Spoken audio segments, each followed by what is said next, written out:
La communauté des fidèles de la mission de la Divine Miséricorde, MDM, a été secouée par une série d'événements qui ont opposé la mission et l'archidiocèse de San Antonio. Ce conflit a mis en lumière de profondes tensions et controverses sur les questions de foi et d'obéissance, tout en reflétant également certaines des politiques les plus controversées du pape François. La question centrale concerne l'autorité dans le discernement des phénomènes surnaturels.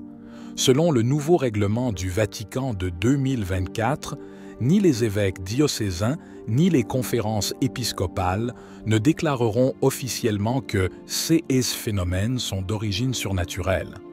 Cette tâche n'incombe au pape que dans des CA particuliers.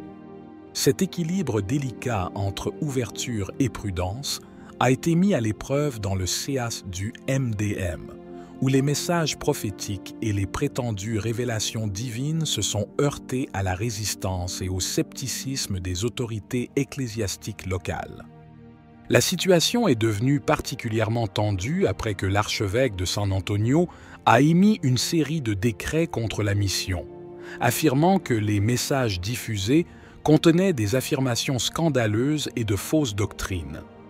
En réponse à ces circonstances, le père John Mary, responsable de la mission, a décidé de fournir une déclaration détaillée pour clarifier la position du MDM et corriger certaines inexactitudes répandues par l'archidiocèse. Ce document représente le résultat d'un travail intense en coulisses, visant à rétablir la vérité et à apporter une plus grande transparence. Le père John Mary a expliqué que même si son impulsion initiale était d'informer les fidèles sur l'actualité, sa priorité actuelle est de répondre aux lettres et aux décrets reçus de l'archidiocèse. Ces documents engagent la mission de la Divine Miséricorde dans une situation canonique complexe, qui change à chaque nouvelle communication. Diverses circonstances, notamment de nouvelles communications de l'archidiocèse et de nouvelles réglementations du Vatican pour l'évaluation des phénomènes surnaturels, ont entraîné un long retard dans la capacité de fournir des informations publiques. Cependant, il est désormais possible de partager le fruit du travail réalisé en coulisses, réponse publique aux déclarations et décrets de l'archevêque du 15 mars. Le document intitulé « Pour l'obéissance », une réponse aux déclarations et décrets de l'archevêque du 15 mars 2024 vise à corriger certaines fausses déclarations faites par l'archidiocèse concernant le MDM. Le père John Mary invite les fidèles à visiter le site Internet de la mission pour lire le texte intégral du document, qui comprend une annexe longue et détaillée, ainsi que des notes de bas de page clés. Le 15 mars 2024, l'archevêque de San Antonio a annoncé une série d'actions contre la mission de la miséricorde divine et ses membres, dirigée depuis de nombreuses années par le père Jean-Marie. Cette situation est douloureuse pour toutes les personnes impliquées et les membres de la mission ne souhaitent pas aggraver les conflits avec l'archidiocèse. Cependant, estimant que quelques éclaircissements étaient nécessaires pour dissiper les inexactitudes, d'autant plus que les communications de l'archevêque étaient largement diffusées, la mission a décidé de répondre publiquement.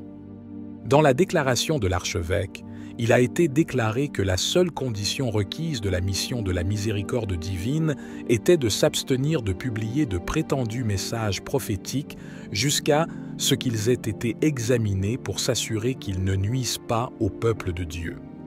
Cette condition visait à protéger les fidèles, puisque les prétendus écrits prophétiques contenaient de nombreuses affirmations scandaleuses et de fausses doctrines.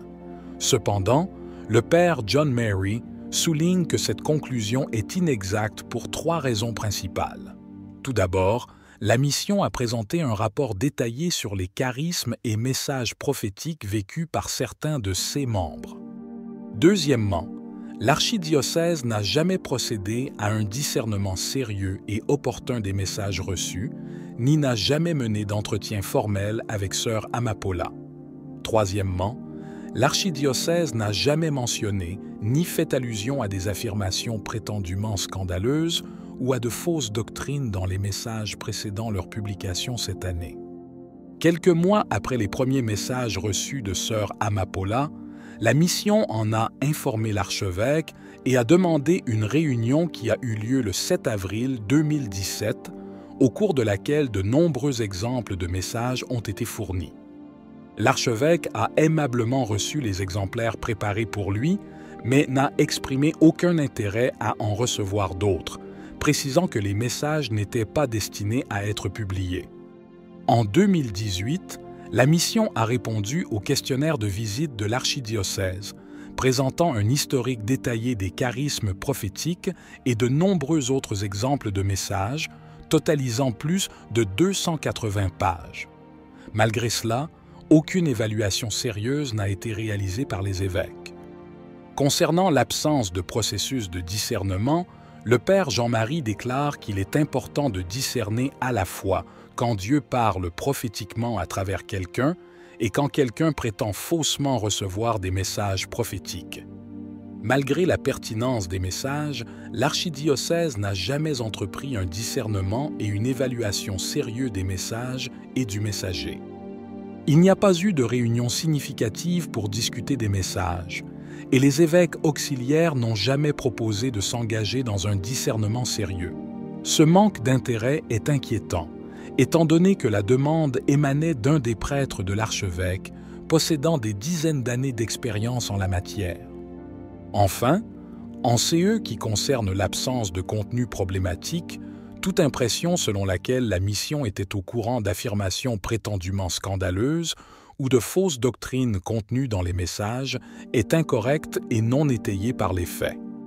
Aucune déclaration verbale ou écrite n'indique la présence d'éléments scandaleux dans les messages. Malgré le soutien et l'admiration pour le travail apostolique du MDM, les évêques n'ont pris aucune mesure significative pour évaluer les messages avant les récents décrets. Dans la lettre de l'archevêque, il y avait une erreur de datation qui pourrait facilement donner l'impression que le père John Mary a agi de manière brusque et irrespectueuse en publiant le deuxième message immédiatement après la réunion et sans autre communication avec l'archevêque.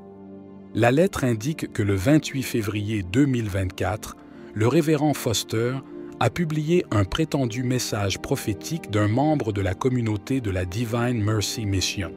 Le même jour, l'archevêque a contacté le révérend Foster et lui a demandé de supprimer le message du site Internet. Le 5 mars 2024, l'archevêque a rencontré le révérend Foster pendant plus d'1 heure, priant ensemble et discutant des fausses doctrines contenues dans le message et du serment d'allégeance à l'Église et du devoir d'obéissance. Le lendemain, le révérend Foster publiait un deuxième message prétendument prophétique. Un récit clair de ce procès révèle que le 28 février, l'archevêque a convoqué le père Jean-Marie à une réunion pour le lendemain, le 29 février. Au cours de la réunion, le père John Mary a déclaré qu'il aurait besoin de prier et de discuter avec sa communauté dans les jours à venir. Dans les jours qui ont suivi, plusieurs communications ont eu lieu par message, téléphone et courrier électronique. Parce que l'archevêque avait demandé une réponse claire avant le lundi 4 mars, le père John Mary a envoyé un courrier électronique exprimant sa gratitude pour la réunion, la douleur du processus et son désir de continuer à publier les messages dans l'obéissance à Dieu. Il n'y a pas eu de réunion le 5 mars. Le mardi, le deuxième message a été publié, non pas à la hâte ou de manière irrespectueuse, mais parce que la divine miséricorde croyait que le Seigneur le demandait. Une lecture juste des événements et des communications qui ont eu lieu au cours de cette période dresse un tableau très différent de celui décrit dans la lettre de l'archevêque. Il y a eu un intervalle considérable de prières et de communications entre la réunion du 29 février et la publication du 6 mars. Le père Jean-Marie a réitéré son respect et son admiration pour l'archevêque, malgré la douleur causée par la situation. Il est intéressant de noter que dans le décret de l'archevêque du 9 avril 2024, un compte-rendu plus précis de CS événements est fourni, reconnaissant l'erreur de date. Cependant, Aucune excuse publique ou privée n'a été formulée pour ces erreurs et les fausses impressions créées dans la lettre largement diffusée. Pour la majorité du public, ces erreurs et impressions restent la compréhension dominante de la situation, ce qui est regrettable. La guérison et la réconciliation seront favorisées par une plus grande clarté et non par une plus grande clarté. Cette situation soulève des questions importantes.